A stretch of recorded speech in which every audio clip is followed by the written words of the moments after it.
চিড়িয়াখানায় প্রবেশ করার পরেই একটু সামনে এগোলেই আপনি এখানে একটা ম্যাপ দেখতে পারবেন। এটা হলো চিড়িয়াখানার ম্যাপ। তার মানে এখানে কোথায় কোন প্রাণীর অবস্থান সেটা কিন্তু এখানে দেয়া আছে। আপনি চাইলে এই ম্যাপ দেখেও কিন্তু আপনার ট্যুর প্ল্যানটা সাজিয়ে নিতে পারেন। দেখুন এখানে প্রাণী, পাশাপাশি কোথায় তার লোকেশন, সবগুলোই কিন্তু এখানে দেয়া আছে।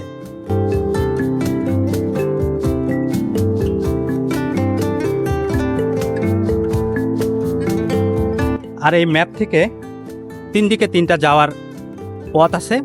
আপনি যদি সামনের দিকে যান তাহলে এখানে পাখি, বানর এগুলো দেখতে পারবেন। আর যদি এই দিকটাতে যান তাহলে এই দিকটাতে তো অন্য প্রাণীগুলো দেখতে পারবেন। আমি আস্তে আস্তে আপনাদেরকে সবগুলোই ঘুরে দেখাবো। আর আমার হাতের ডান পাশেও কিন্তু আর একটা রাস্তা আছে, এটা দিয়ে গেলে কী কী প্রাণী দেখা যায় সেগুলো আপনাদের দেখানোর চেষ্টা করব। চলুন এখন আমরা একটু সামনের দিকে, আমার এই দিকে একটা পাখির খাঁচা দেখতে পাচ্ছি, আমরা একটু পাখির খাঁচার দিকে যাই এবং পাখির খাঁচায় কী কী পাখি আছে সেগুলো দেখার চেষ্টা করি।